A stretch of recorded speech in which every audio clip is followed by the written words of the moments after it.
You're now listening to It's Easy Breezy Sports and Athletes Podcast, and I'm your host, Danny T.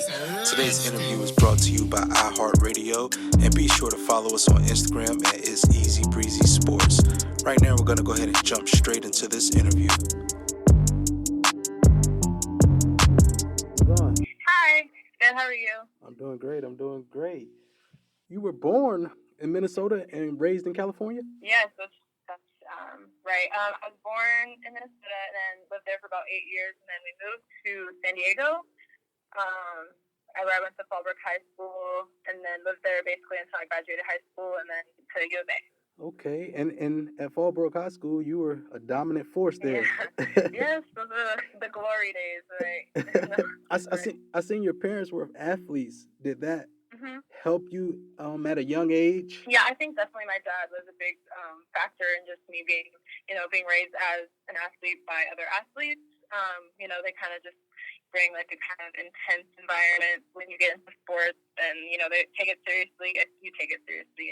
So ultimately it's my choice, to go with the sports route, but it definitely played a big role in just being supported and kind of guiding my path as an athlete. In high school, did you play multiple sports, or was volleyball the key sport? In high school, volleyball was the key sport. Growing up before high school, I did kind of everything from tennis.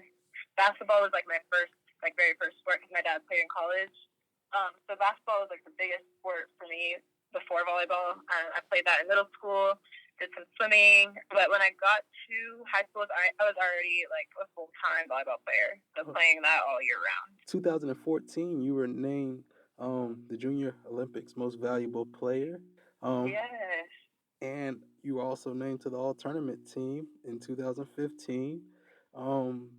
How hard was it at that time? Because I know a lot of colleges probably was looking at you.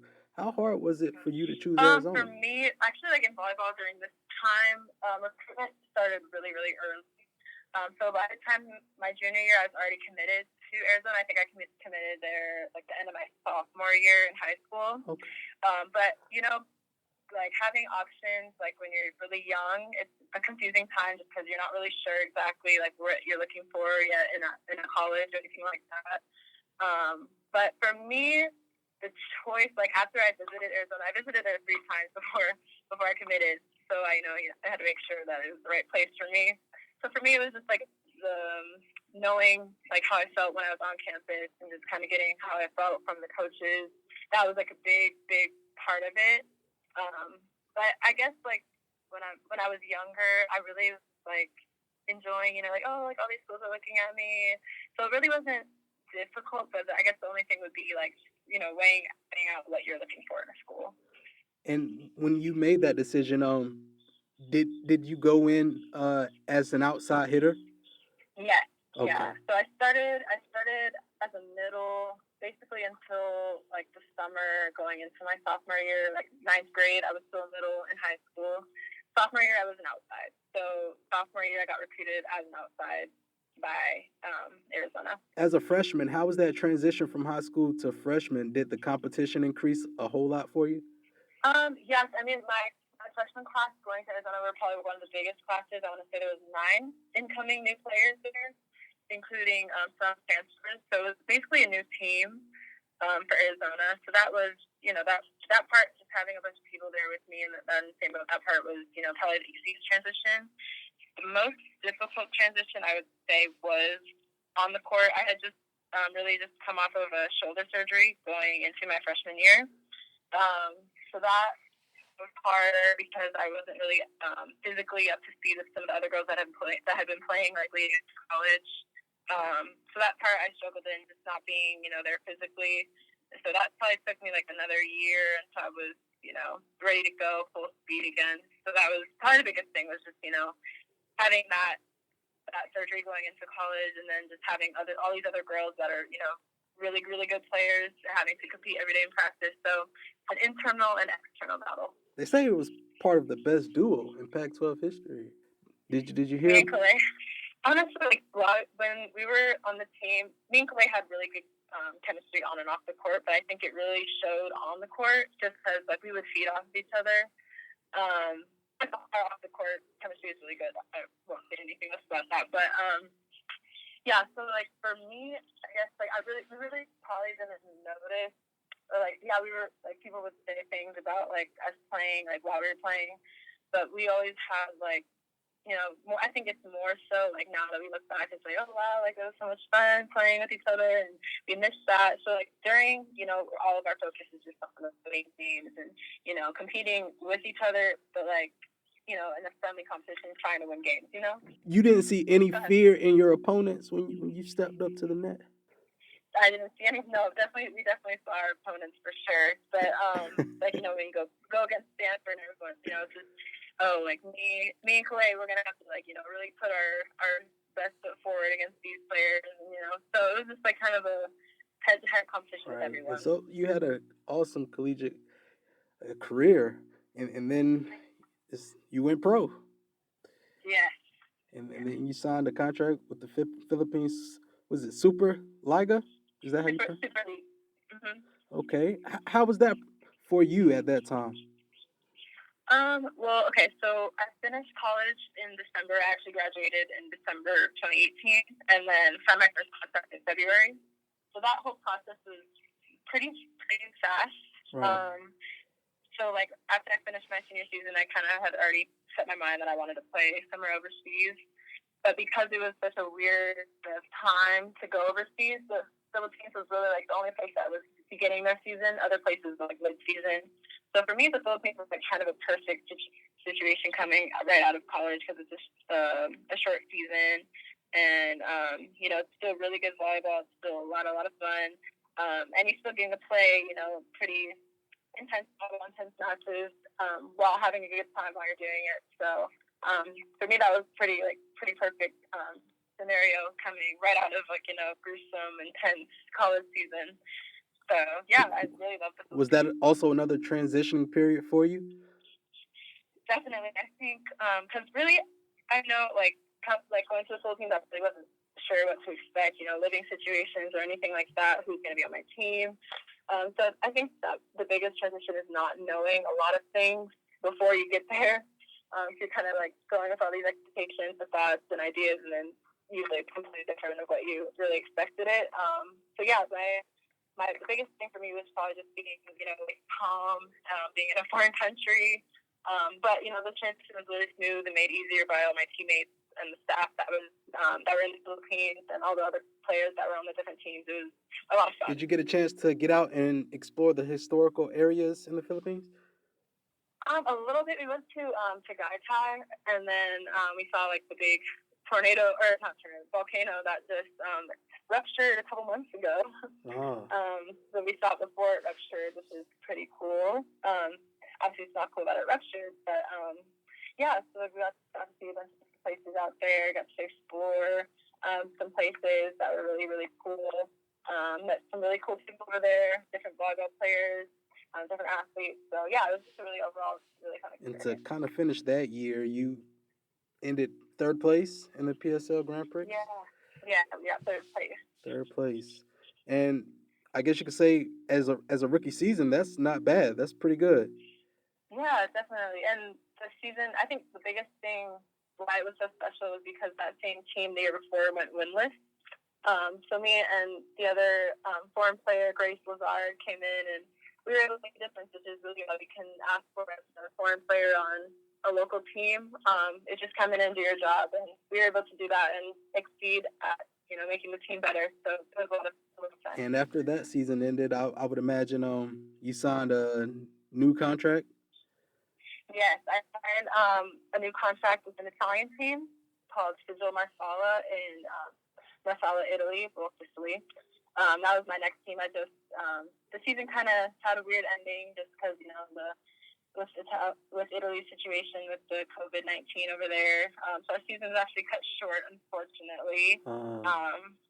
Yeah. So, but yeah, that was my second team that I was on and playing for over there. It was a lot of fun. Why did you choose that team? Well, really, it came down to because I really wanted to play in Italy. That was always like a really big goal of mine, was playing volleyball in Italy because it's one of the best places to play if you're a professional.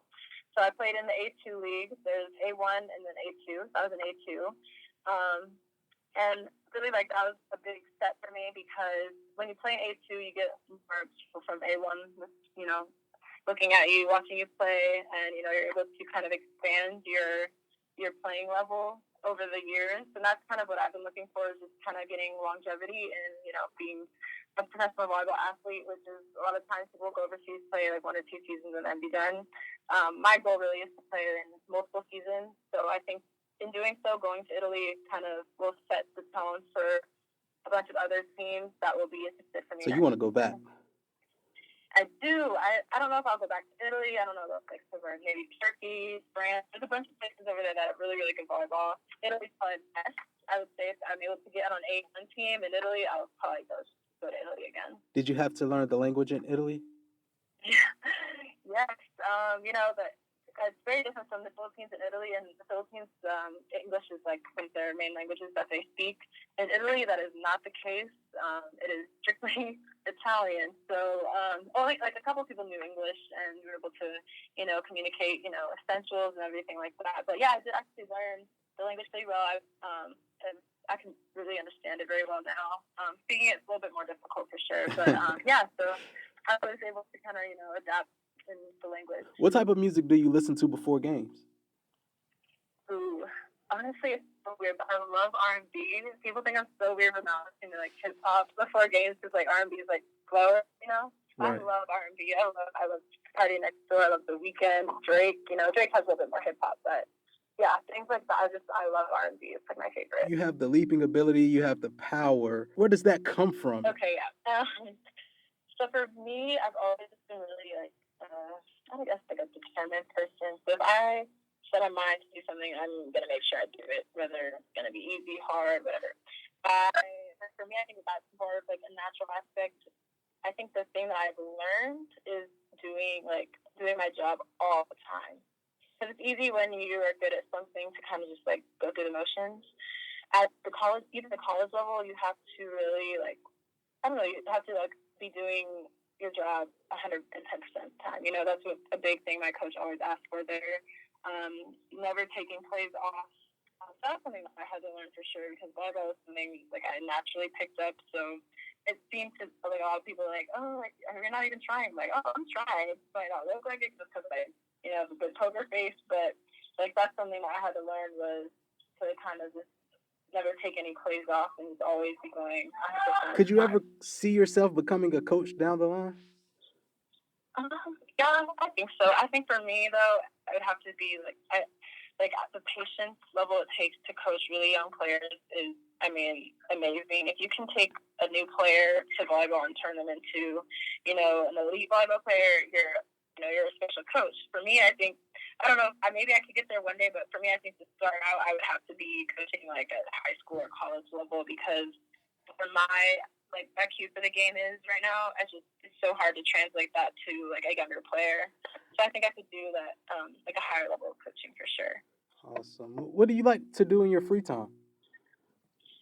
Ooh, for me, I really like to just kind of, so like right now, everything that's going on, I'm doing yoga, just working out at home. I love working out. It's like one of my favorite pastimes. I like to read, you know, Netflix, binge watch something. Fiction or non-fiction? You know? Ooh, I would say non-fiction. Yes, awesome. Yeah. Fiction is hard for me because it's just like I get bored sometimes if it's like not intriguing enough, and yeah. Do you model as well? Yeah. I don't actively model right now. A lot of people told me I should get into it. I've always thought about it, but I've just always been so busy with volleyball. I'm like, I don't really have time to like seriously do it. But it's definitely something that I would consider doing. You know, like in some time that I do get off of volleyball, I think I would get into modeling. Do you prefer sneakers or heels? Sneakers, but occasionally heels. No, sneakers. Sneakers, for sure. What's your favorite shoe? Oh my gosh, I love a fresh pair of Air Force One. Air Force I actually need to get a new pair because mine are beat, but I need to get a new pair of Air Force One. What color? All white? But yeah, all white. Yes, I'm a sucker for white shoes. I don't know why, because they get dirty so fast. It's such a bad habit to like white shoes, I swear. And your yeah, all white. What's your dream vacation spot? I see you travels a lot. What's your dream vacation spot? Bora Bora. Have you been? No, I really want to go though. I think that would be like just an ideal place to just kick back and relax, just surrounded by water. You know, just really nothing to worry about except maybe the water. But yeah, I just love how it looks like in pictures. I want to see what it's like that in real life. How can the audience find you? Keep up with you, stay updated. Follow me on Instagram. I try to post some like updates and stuff on there. My Instagram name is just my first and last name, Kendra Dahlke. I typically post volleyball updates and just personal updates up there. And my Snapchat too is Kendra_Dahlke. So yeah, that's probably the best way you can kind of keep up to speed with what I'm doing. Thank you so much today.